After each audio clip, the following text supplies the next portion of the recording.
Welcome to the killing fields of your own empathy. You are here because you have spent years, maybe decades, pouring love into a black hole.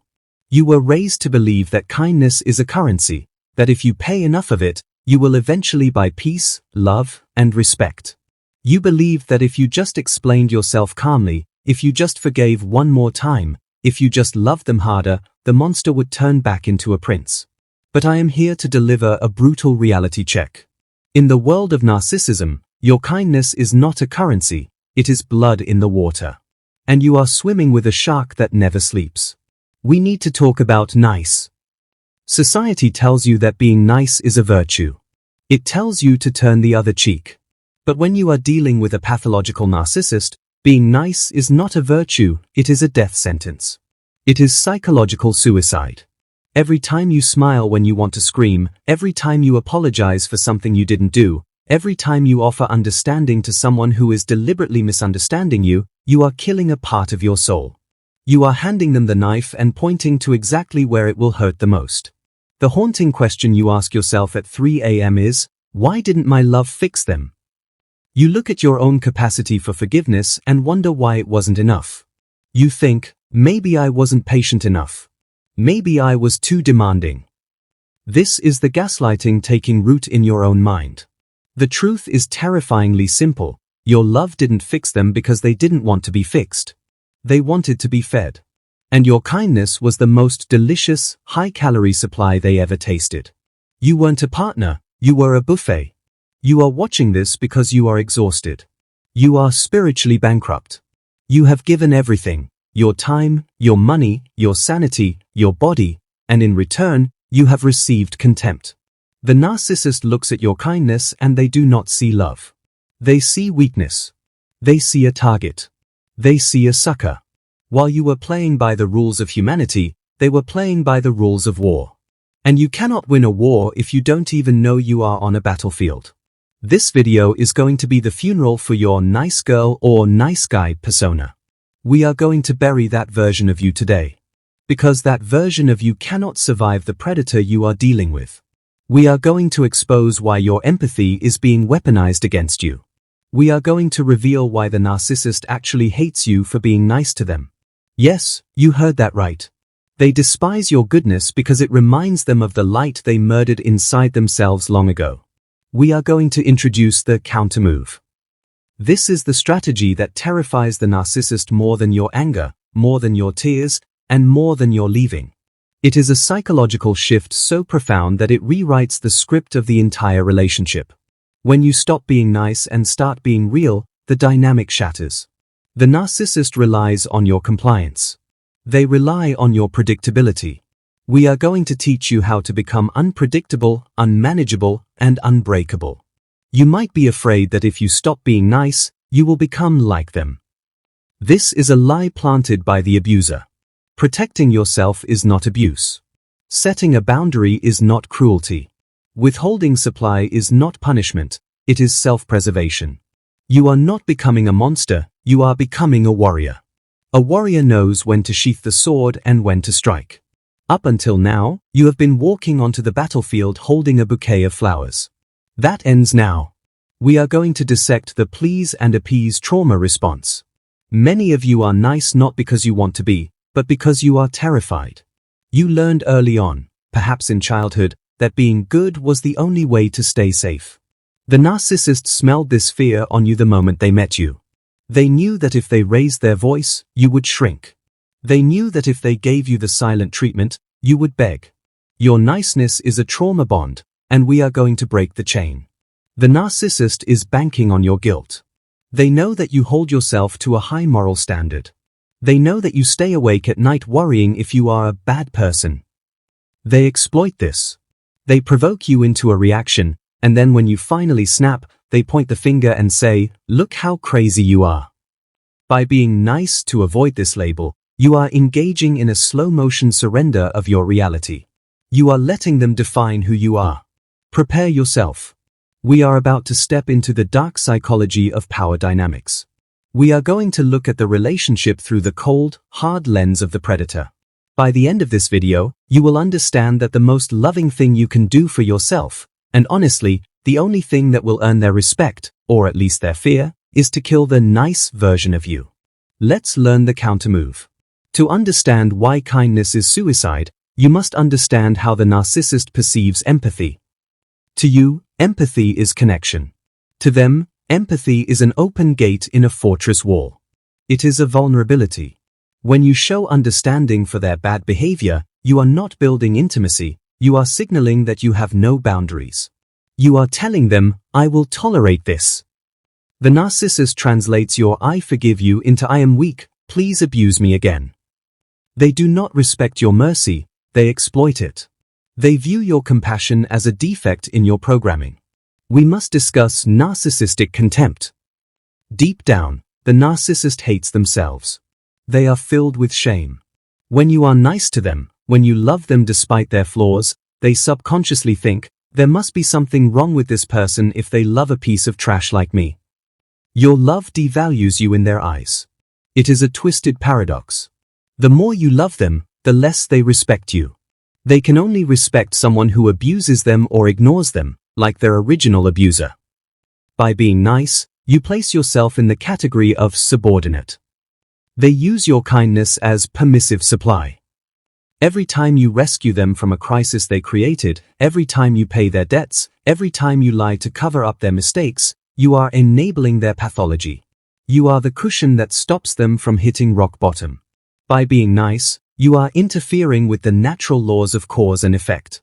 You are playing God, trying to save someone who wants to drown. And in the process, they are pulling you under the water with them. The weaponization of gratitude. You expect that your kindness will be met with gratitude. The narcissist meets it with entitlement. They believe they deserve your service. In fact, if you stop doing one nice thing after doing 1,000, they will attack you. You never do anything for me. This is because your kindness has become their baseline expectation. You have trained them to treat you like a servant. A servant doesn't get thanked for bringing dinner, they get fired for forgetting the salt. They engage in moral licensing. Because you are the nice one and they are the victim, in their narrative, they feel licensed to do whatever they want. Your goodness becomes the backdrop against which they act out. They need you to be the stable, boring, nice partner so they can go out and be the chaotic, cheating, reckless toddler. Your stability subsidizes their instability. Your paycheck funds their addiction. Your silence protects their reputation. You are the battery powering their destruction. The bait and switch of vulnerability. When you are nice, you often share your feelings. It hurt me when you said that. You think you are communicating. The narcissist hears, here is where to hit me next time. You are handing them the blueprints to your emotional destruction. They file away your vulnerabilities and use them as ammunition during the devaluation phase. Your nice communication is simply intel gathering for the enemy. They experience engulfment anxiety. Narcissists are terrified of intimacy. When you are too nice, too loving, too close, they feel suffocated. They feel like they are losing their autonomy. To regain their sense of self, they must push you away. And because they lack emotional maturity, they don't ask for space politely, they attack. They create a fight out of thin air. Your kindness triggers their need to destroy you just to get some breathing room. Projection turns your kindness into malice. Because the narcissist is transactional, they assume you are transactional. If you are being nice, they think, what does she want? She's manipulating me. They cannot conceive of selfless act. So they view your kindness with suspicion. They accuse you of being fake, of trying to control them, of love bombing them. They project their own dark motives onto your innocent actions. The cycle of intermittent reinforcement. You are nice because you are chasing the high of the golden period. You think if you can just be nice enough, that version of them will return. The narcissist knows this. They throw you a crumb of affection every now and then to keep you hooked. You are a gambler at a slot machine, feeding coins of kindness, waiting for a jackpot that is rigged never to pay out. You are addicted to the potential of who they could be, missing the reality of who they are. Ultimately, being nice destroys your reality testing. The more you try to be nice in the face of abuse, the more you have to dissociate from reality. You have to tell yourself lies. He didn't mean it. She's just stressed. You start gaslighting yourself to maintain the nice persona. You erode your own intuition. You stop trusting your gut because your gut is screaming run, but your nice programming is saying stay. The dramatic turning point arrives when you initiate the countermove. This is not revenge. This is not shouting. This is the shift from nice to clinical. You stop viewing them as a partner and start viewing them as a psychiatric specimen. You detach. The next time they insult you, instead of crying or defending yourself, which is what the nice you would do, you look at them with dead eyes and say nothing. Or you say, "That's an interesting opinion," and walk away. You drop the rope. This is the gray rock technique evolved into the obsidian wall. You become smooth, hard, and impenetrable. You stop offering explanations. You stop offering apologies. You stop offering emotional reactions. The narcissist pokes you, expecting the usual soft squeak of pain. Instead, they break their finger on your indifference. This terrifies them. Silence is the one thing they cannot manipulate. Indifference is the one thing they cannot argue with. You stop jading, justify, argue, defend, explain. The nice person always wants to explain their point of view. The warrior knows that the enemy doesn't care about your point of view. When they accuse you of something crazy, you don't write a 3-page text defending yourself. You say, "I'm sorry you feel that way," and you go make a sandwich. You starve them of the conflict they crave. You cut the fuel line. You reclaim your no. The nice person has a leaky boundary. The warrior has a steel gate. The narcissist asks for a favor. You say no. They ask why. You say, "Because I can't." No explanation. No apology. This shift causes a shockwave in the relationship. The narcissist is used to pushing a door that swings open. Now they are slamming into a locked vault. They panic. They rage. But you stand still. You are not being mean, you are simply existing for yourself. You start mirroring their energy strategically. If they take 3 hours to text back, you take 4. If they are vague, you are vague. You stop overfunctioning. You stop doing the emotional labor. You match their investment. If they give 10%, you give 10%. You stop filling the gap. The relationship immediately collapses because you were the only one holding it up. But this time, you watch it fall without trying to catch it. The narcissistic injury occurs not because you attacked them, but because you didn't validate them. Your lack of nice supply is an injury. They try to bait you. They say the most hurtful thing they can think of. The old you would have collapsed. The new you looks at them like a scientist looking at a bug under a microscope. You think, there's the pathology. This detachment shields you. Their words bounce off your obsidian armor. You remove the audience. The narcissist needs an audience for their drama. When they start a tantrum, you leave the room. You leave the house. You hang up the phone. You refuse to witness their performance. "I'll talk to you when you're calm." And you vanish. This drives them insane. A king without an audience is just a man shouting at a chair. You strip them of their grandeur by denying them your attention. You stop keeping their secrets. The nice person protects the abuser's image. The warrior speaks the truth. You start telling your friends what is actually happening. You stop lying to your family. You break the code of silence. When the narcissist realizes you are no longer protecting their reputation, they become terrified. You have the leverage now. The truth is your weapon, and you are no longer afraid to use it. You prioritize respect over likability. You accept that they will think you are a bitch or an asshole. You accept that they will smear you. And you don't care. You realize that being the villain in their story is better than being a prisoner in their life. You trade your need to be liked for the need to be free. This creates a psychological immunity. Their insults lose power because you have already accepted the role of the bad guy. The turning point is the realization that you are the prize. You realize that they need you, you don't need them. You have the empathy, the resources, the soul. They are the parasite. The host can live without the parasite, but the parasite dies without the host. This power shift changes your posture, your voice, and your energy. You stop begging and start commanding. When you execute the countermove, the narcissist enters the extinction burst. Just like a toddler screaming louder when the parent ignores the tantrum, the narcissist ramps up the abuse. They try everything. Love bombing, threats, smears, stalking. This is not a sign you are failing, it is a sign you are winning. They are throwing the kitchen sink at you because they are losing control. Do not revert to being nice. Hold the line. They experience supply panic. They realize the fuel is gone. They look at you and see a stranger. They see the strength they always envied. This triggers their deep-seated inferiority complex.